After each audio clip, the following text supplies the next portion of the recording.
The National Football League begins steeping in honeysuckle in hot summer to sweeten an appetite for impact.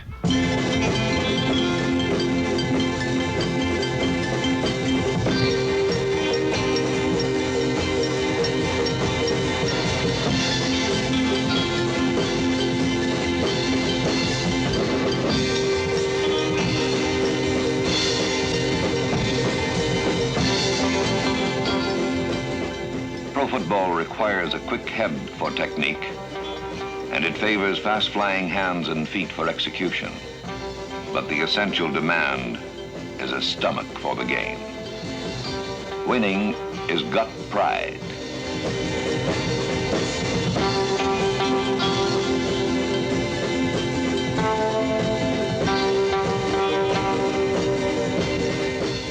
Hey, you better get it up, starting with this. I don't know whether you're pacing yourself or you're letting this weather get you, but it's been just about disgraceful. Now, let's get in here and go. You'll be out here for about 2 hours. I don't care how much you know about football. If you show me you can't hit, you don't belong here. You better get in here angry, both sides, and let's go to work. Now, get it up. During the preseason, pride goes and comes in many ways before the fall.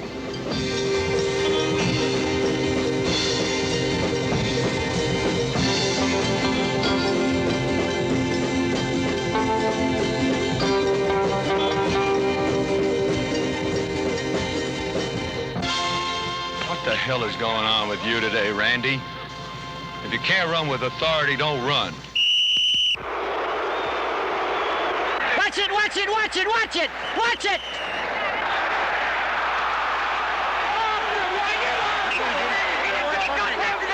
Just keep away from me, get right to the net. Got 15 coming. There's 15 coming. Now just get away. Incomplete pass, 15. That was a terrible call. Come on, just stay away.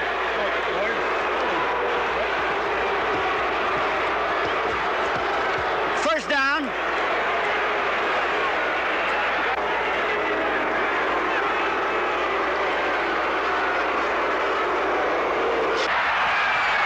All right. You're looking right at him. They hit him from the side. The side. First down, quiet now. Okay, that's sportsmanlike conduct, half the distance. Don't throw that forearm. No, he is not. Quit throwing that forearm. From the top, it looks executive and slick, but it's more. The game has soul.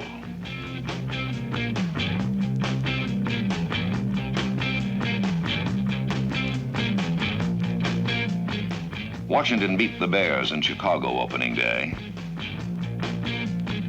The next week, they made a personal appearance in New Orleans and got freeze-dried.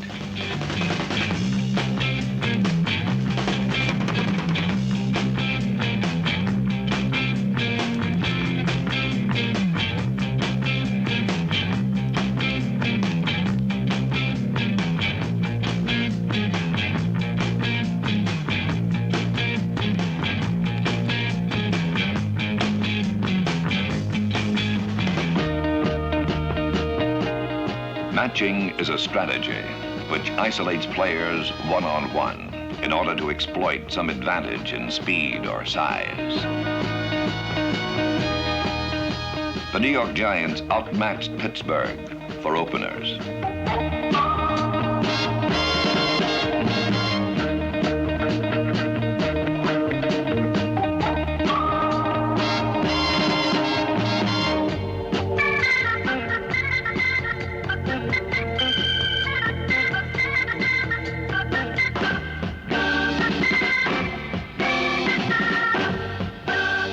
The third Sunday of the season, the Redskins and the Giants made a freewheeling match of contrasting team styles.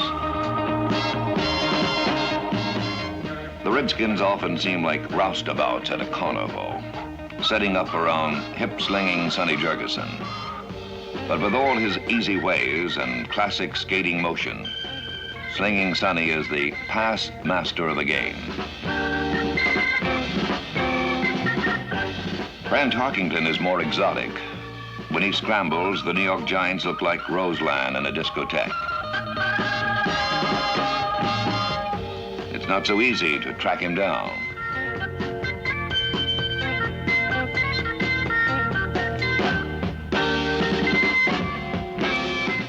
This Sunday, Tarkington and the Giants had it their way. They won their third game in a row and earned a murmur of title talk, long absent from the big town. The champion Packers were manhandled in the Central Division.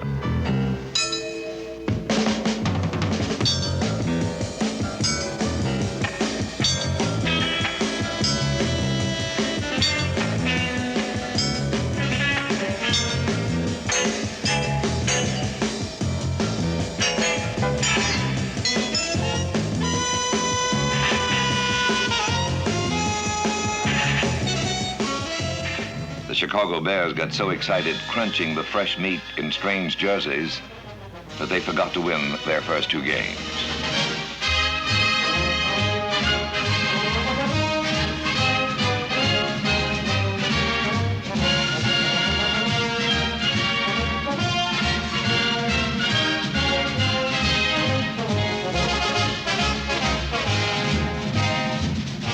And then the Bears quit headhunting and locked into two Stone Age struggles with the Vikings.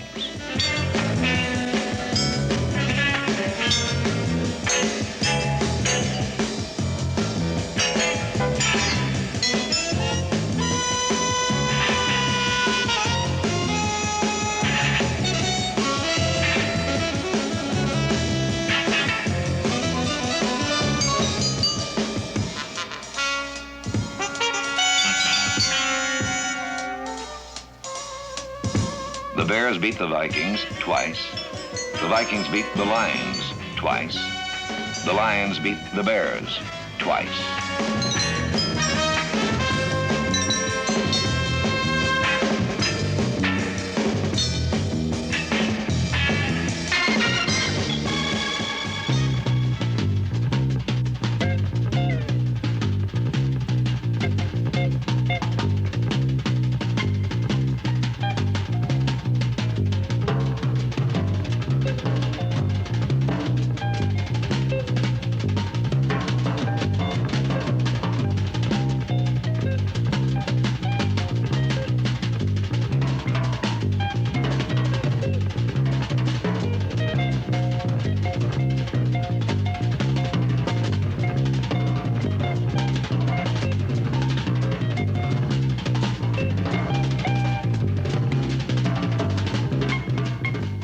In the fifth week, a joker turned up in the NFL deal. The title-bound Vikings breezed into New Orleans and got freeze-dried for fools. A season turns on a game in the NFL, but which game? A team can never be sure. In New Orleans, it was the year of the Vikings game. The Saints were fully competitive after just 2 years in the league. When Norm Van Brocklin and Fran Tarkington were together in Minnesota, Van Brocklin remarked that Tarkington won games he shouldn't win, but he lost too many games he shouldn't lose. This Sunday, Tarkington was working for Allie Sherman and the Giants, and Van Brocklin was the new head coach of Atlanta.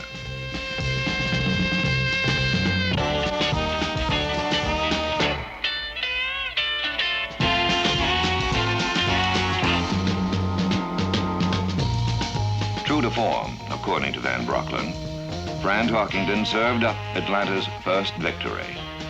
It was a good old day in Dixie, and it was a good old day when Norm Van Brocklin plucked an eye from the hated Chicago Bears, winning another game.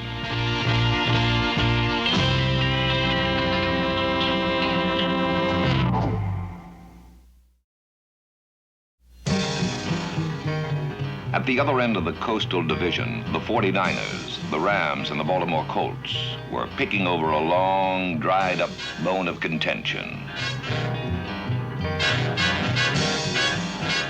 In 1967, a record of 11 wins, 1 loss, and 2 ties earned for the Baltimore Colts an entire season's worth of agony and frustration.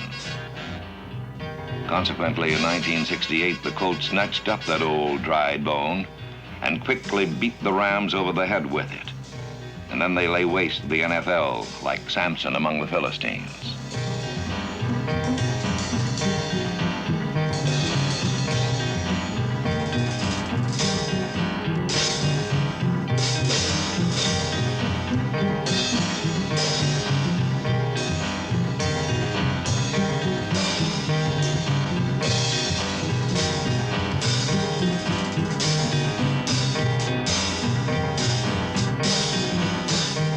When the Rams were stymied, the 49ers jumped them from behind and played their old rivals to a satisfactory draw, which iced the Coastal Division for Baltimore.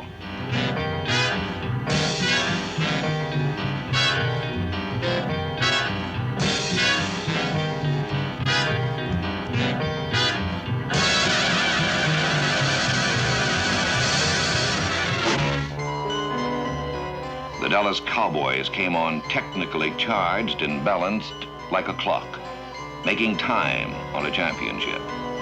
They were the flashiest piece of work in the game.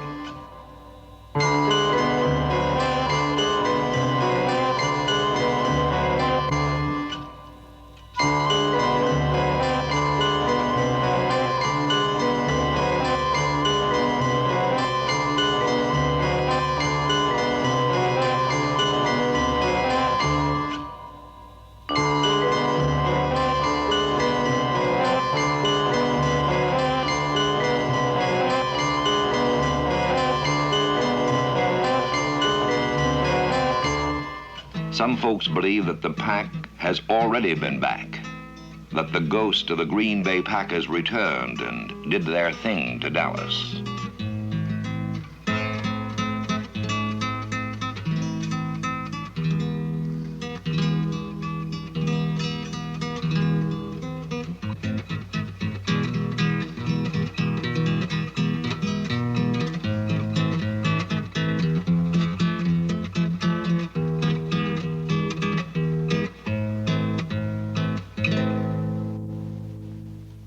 Spooked or flat beaten, the Cowboys got their clock cleaned. And when they came to play Cleveland for all the honor in the East, they had no time left.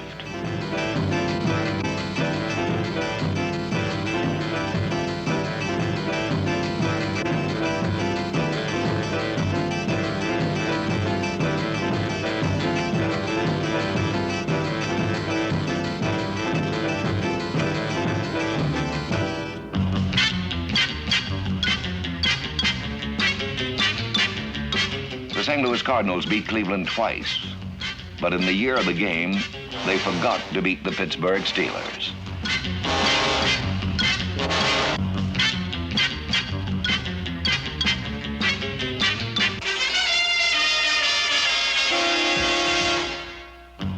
The Browns began badly. For 5 weeks, they were not related to the proud tradition of Cleveland Browns. And suddenly, they got well against Baltimore, dishing up the Colts' only defeat of the NFL season.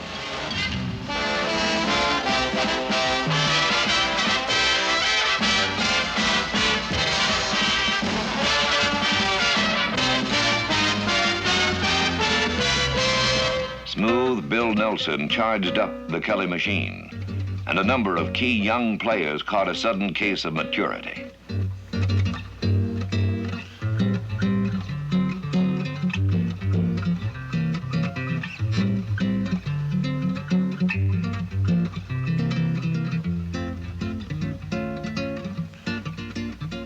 The Browns gelled, and Cleveland streaked behind the league's leading ground gainer, Leroy Kelly, smartly into competition with Dallas for the title in the East.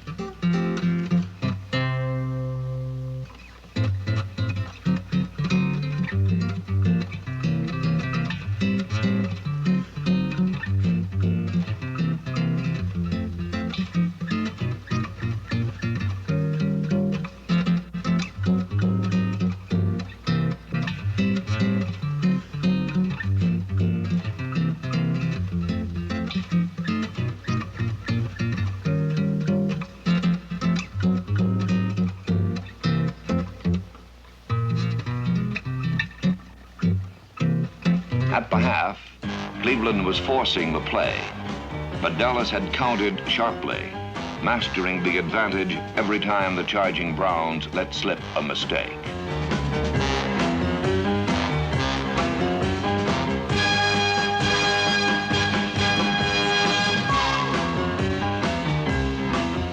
According to Bobby Lane, there are no losers, but time runs out.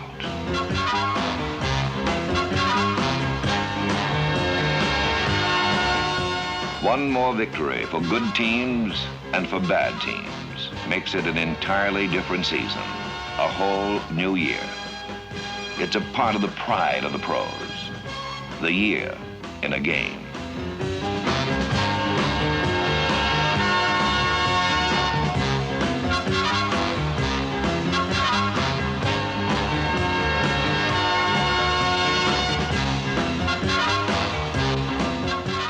The Browns finally fired up the Kelly machine and brought order to the East.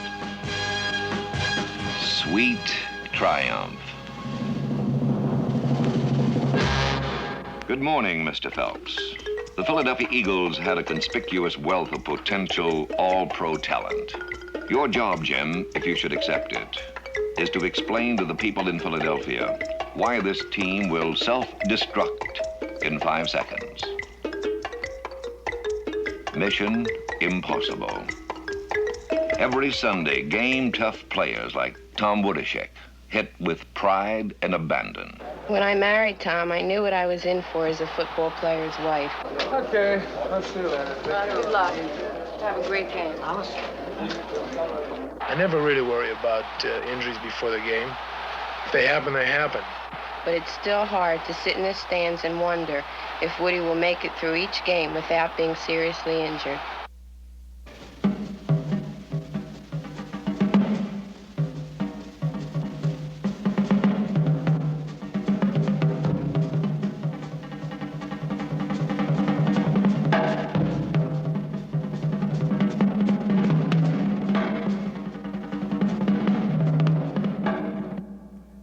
Tender on the joint? Right there. You get hit on your chest? Yeah. No, on the end of the shoulder. Drove the clavicle Yeah. out. Move. Hit on with buckets. I think I'll be all right. Why don't we just turn this thing over to Moose? A little strapping, a little heat, something of that type, and we'll settle you All down. right, fine. Heck of a time trying to sleep last night with this. Well, Just rolled these- around all night. These are tender for about 10 days, is all, Tony. Yeah. And they won't hamper your play any at all. What I want to do is I've got one hair on my chest, and you had to put it on that hair, didn't you? I was after it. Primitive people sing the poetry of this charmed life in songs about lovers and hunters. We are hunters. If you think we are after meat, you're wrong. Meat is at the butcher's. We are hunters. Do not trample the furrow, little gazelle. I am ready to show you the way you do not know. Pro football is a sport, and players must sustain an edge of competitive excellence for love of the game, or they do not survive the sporting life. In the 12th game, Tom Woodishek was the wheel horse of first sweet victory. And in the 14th game, the Eagles almost flew, playing Minnesota within inches of their Central Division title.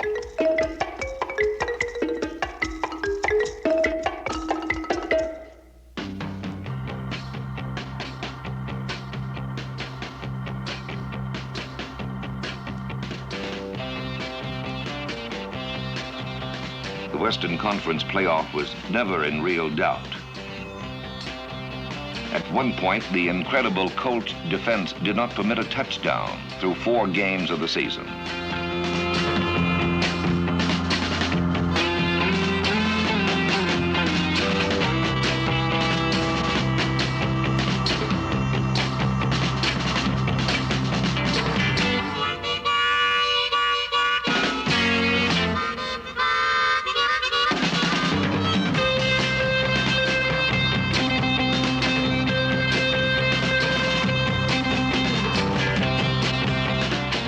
played football like cold-blooded, calculating devils.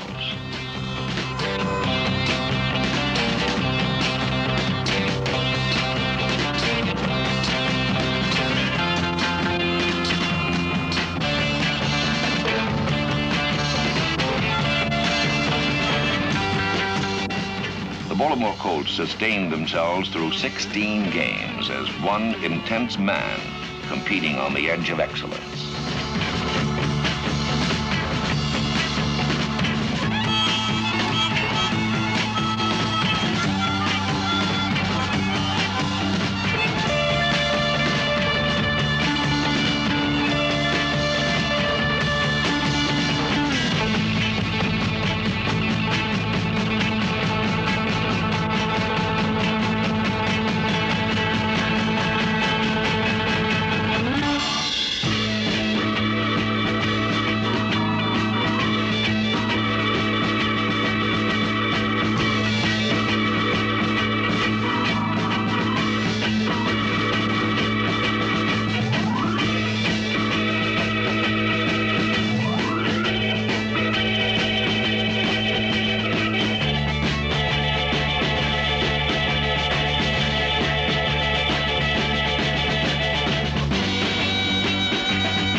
After the rape of Cleveland, Baltimore was an overwhelming champion. Certainly as great as any legendary champions in the rich lore of pro football. And all that remained was a cherry picking of the semi-interesting Super Bowl. And suddenly, as comedian Mort Saul said of another matter, millions of people found themselves like a girl unexpectedly pregnant, trying to fall in love quickly.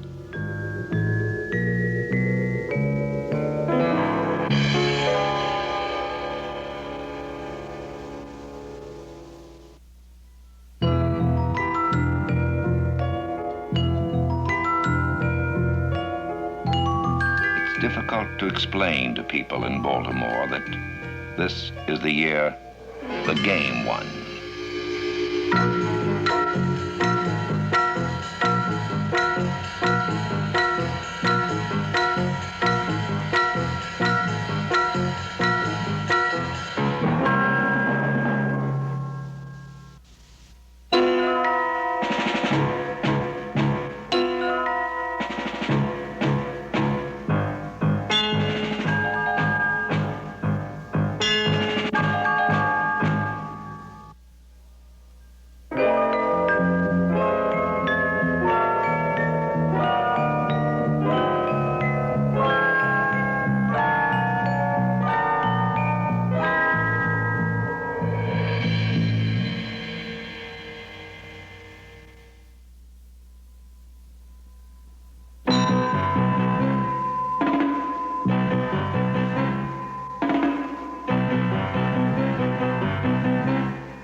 Joe Namath is many different things to different people. For the last 4 years, he has been known to most as the unpredictable quarterback of the New York Jets.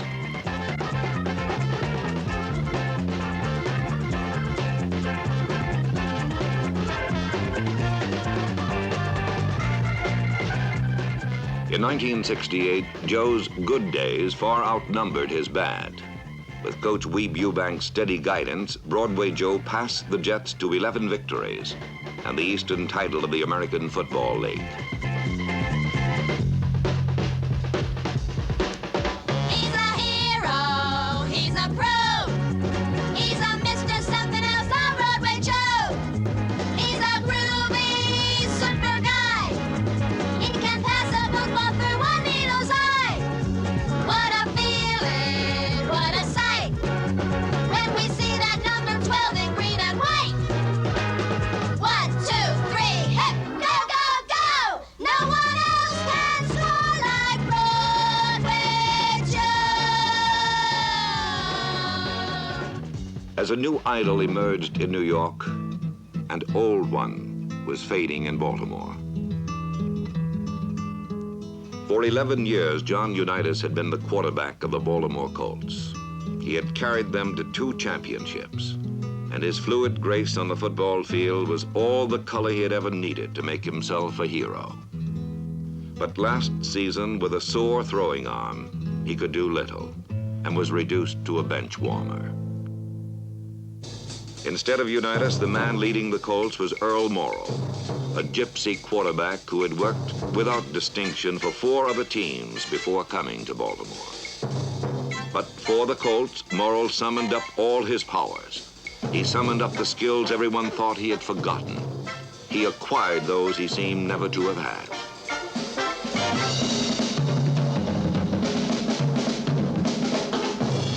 With the help of his powerful receivers, he put everything together to become the most valuable player in the National Football League. Morrall's accurate passing put points on the scoreboard. And that is all Coach Don Shula needed, because nobody scored much against the Colts. They battered every opponent into complete submission with a defense that tied the all-time league record for the fewest points allowed in a season.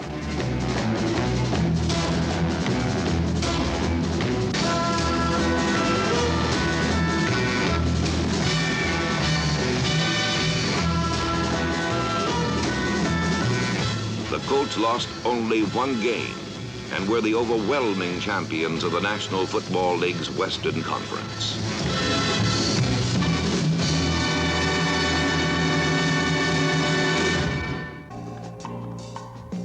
On December 29th at New York Shea Stadium, Joe Namath riddled the Oakland Raiders with 3 touchdown passes and led the Jets to a surprising victory and the championship of the American Football League.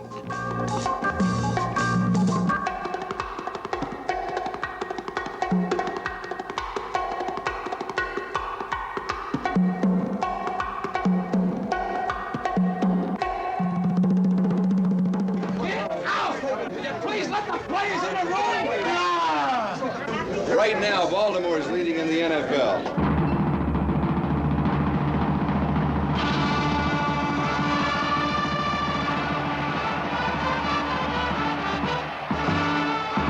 Come on, killer, get him, baby! Sack it to him, Rabbit! Sack it to him! Heat on in! Break him in half! Kill him! Kill him! Fumble! Fumble! Go get it, Earl! Take him in, baby!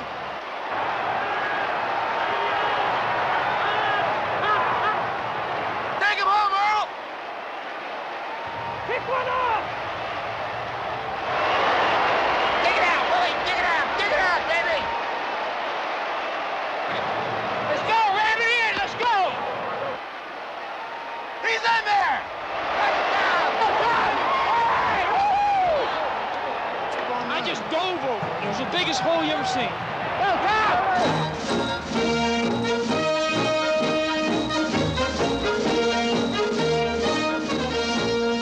Baltimore's victory over Cleveland in the NFL championship was so impressive that all the men of football were convinced that the mighty Colts would win easily against the young Jets in Miami's Super Bowl. But a relaxed and confident Joe Namath made it clear that in his mind, there was no doubt that the Jets would win. We're a better team than Baltimore, he said. We'll win the Super Bowl, I guarantee it. For the Jets, for the Colts, and certainly for millions of football fans, the worth of Broadway Joe's statements could only be measured on the field of action.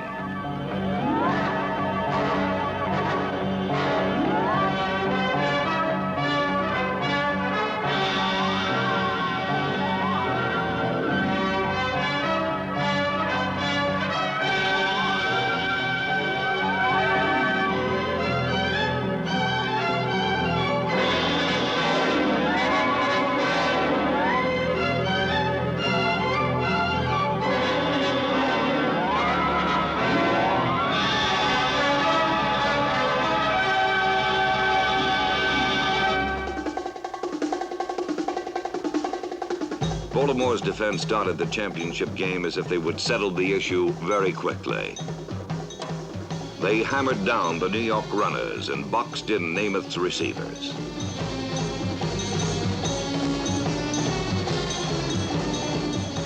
After 3 minutes of this treatment, the Jets relinquished the ball to Baltimore's offense. On his first call, Earl Morrow threw to John Mackey, who batted the Jets with a 19-yard run.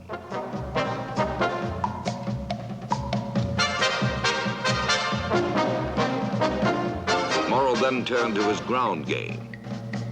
Tom Maddy, number 41, and Jerry Hill, number 45, powered the Colts past midfield. Once in New York territory, Morrow returned to his passing attack and connected with Tom Mitchell on the New York 19-yard line. But there Morrow threw 2 incompletions. And on 3rd down, he was pressured out of his passing pocket and was forced to run for no gain. Baltimore wasted its first scoring opportunity when Lou Michaels missed a field goal from the 27. On the final play of the first period, Lenny Lyles, number 43, gave Baltimore a second chance when he knocked the ball from George Sauer, and the Colts recovered on the Jets' 12. The first quarter belonged to the Colts, but in the second quarter, with Baltimore pressing for a score, the feeling of the game changed suddenly. It changed on the one accomplishment which most often reverses the trend in a football game: the denial of a sure touchdown. From the Jet 6, Morrow passed to Tom Mitchell. The ball caromed off Mitchell's shoulder pads and into the hands of New York's Randy Beverly. For the second time, the Colts squandered a scoring chance, but even more significant, they lost control of the game. Joe Namath used Beverly's interception as the springboard for a brilliantly executed 80-yard touchdown drive. On 3 successive running plays, Namath sent Matt Snell into the spongy right side of the Colt defense.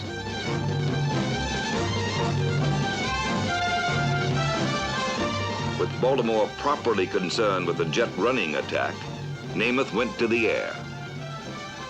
He first threw to Bill Mathis on an outlet pass for 6 yards.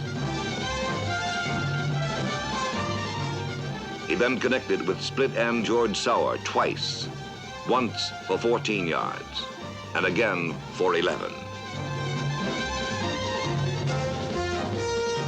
Namath's 4th completion, a flare into Snell, moved the Jets to the Colts' 9.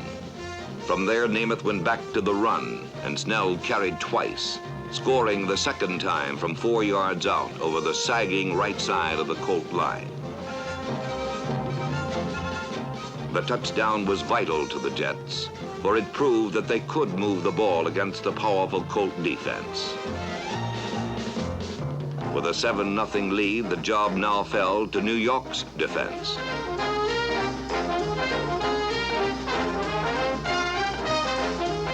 Throughout the second quarter, the talented Colts constantly threatened to score, but never did. They moved the ball handily, but each time they arrived at the gates of the end zone, the Jets produced a drive-stopping effort.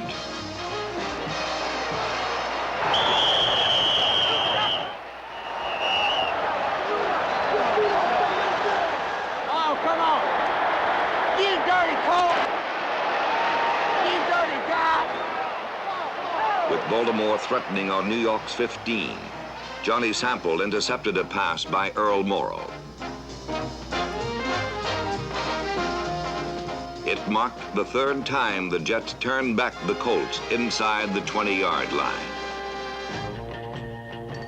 With 25 seconds left in the half, the Colts again penetrated Jet territory.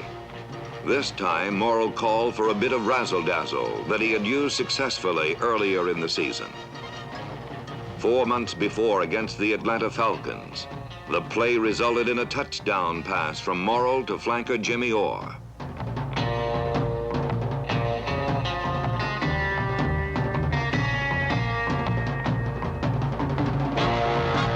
Against the Jets, it began successfully, but Morrow's pass to fullback Jerry Hill fell short and was intercepted by Jim Hudson.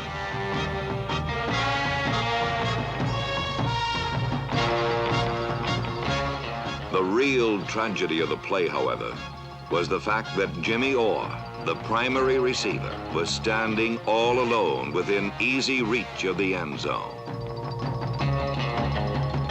Morrow did not see him and threw instead down the middle, where Hudson intercepted.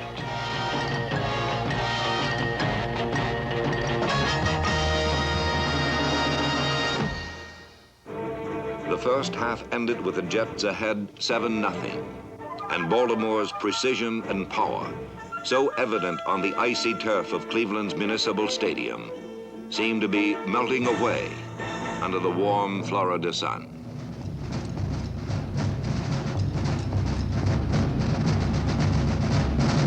Go get in there, Baltimore! Get it, Baltimore! Let's get on the board, baby! Let's get on the board! On the first play of the second half, Tom Matte fumbled. The Jets recovered, and Jim Turner kicked a field goal to make it 10-0. From then on, the third quarter belonged to New York. Joe Namath manipulated the offense so well that the Jets had possession of the ball for all but 3 minutes of the period.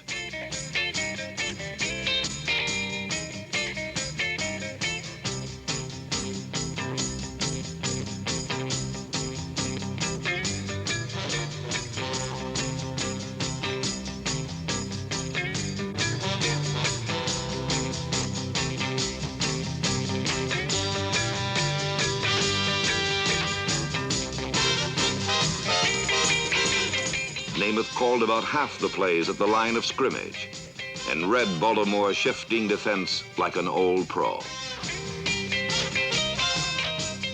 Namath's quick arm nullified Baltimore's fearsome blitz, and his accurate passes to George Sauer, number 83, consistently punctured the Colts' pass defense.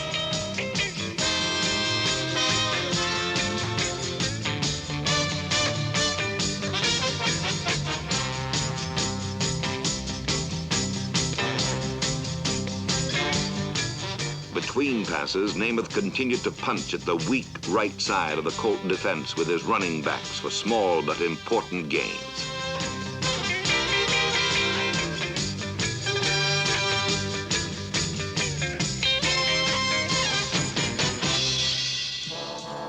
The third quarter was dying, and so were the Colts. The Jets' margin was small, but definite. Joe Namath was enjoying one of his finest days. Earl Morrow was not. Late in the period, Jim Turner kicked a field goal to give New York a 13-point lead. We get another score, though. We need another score. Can't let him get the big return. All right, Tank, let him get it through there. I would have got you in the middle, Tank, but I wanted to go with that 37, see? It doesn't matter. That's what I know, but I would have, you know. If it had been the game thing, I might have went that way. A game that was supposed to be a laugh-in for the Colts was now a grim battle for survival.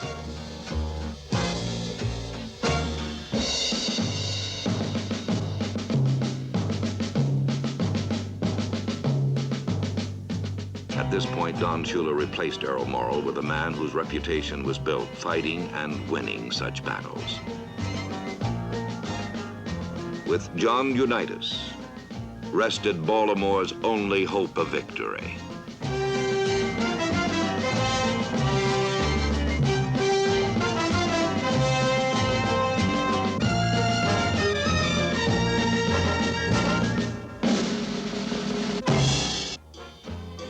At the beginning of the fourth period, Jim Turner kicked his third field goal to increase New York's lead. The Colts were 16 points behind in the last period. Similar odds had been conquered before with John Unitas at quarterback. But now, with his famous passing arm no more than a tattered memory, he could offer only a fighting heart and a will to win.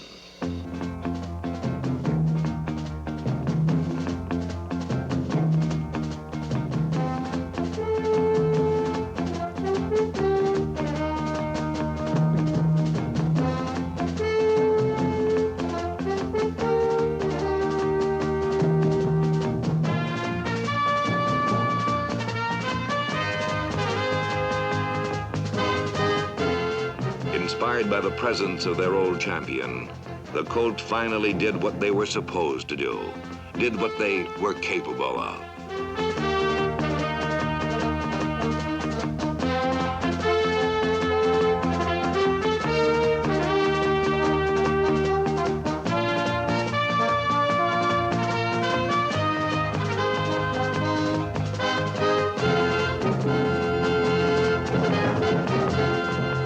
But when Baltimore reached the New York 25, Unitas was betrayed by his ailing arm.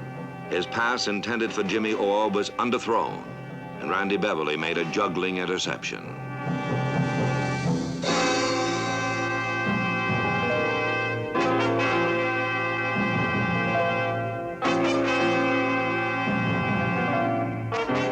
For the Colts, it was a frustrating culmination to a good drive, but it confirmed the fact that with Unitas at quarterback, sore arm or not, they recaptured the fire and determination that had been their trademark.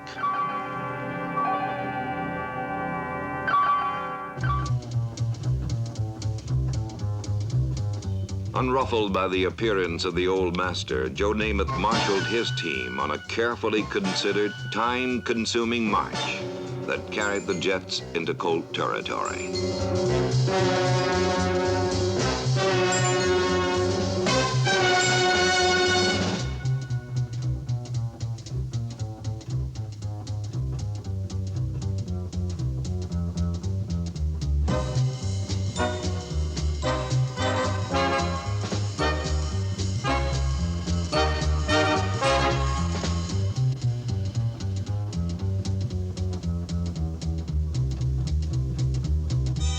The march stalled at the Colt 35.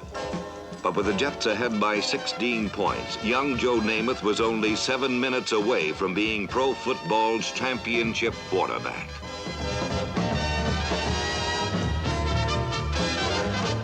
But in those final 7 minutes, Broadway Joe learned that there is still a place for a proud old man in a young man's game.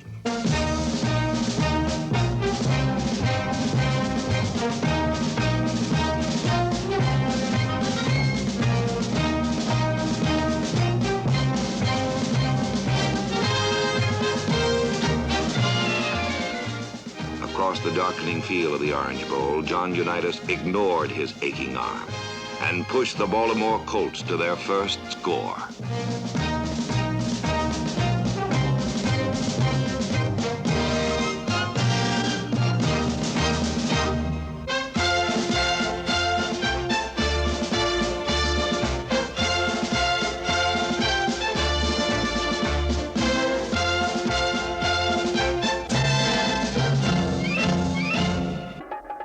"9 points behind, the Colts gambled on an onside kick. and one possession on the New York 44. With only 3 minutes to play, all the hopes and dreams of an entire season rested on the shoulders of one man, one old pro. One last moment for the master.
Two champions on a Sunday afternoon. A new one as a quarterback. An old one as a man.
This NFL Films production has been brought to you by the National Football League. The NFL is online at www.nfl.com.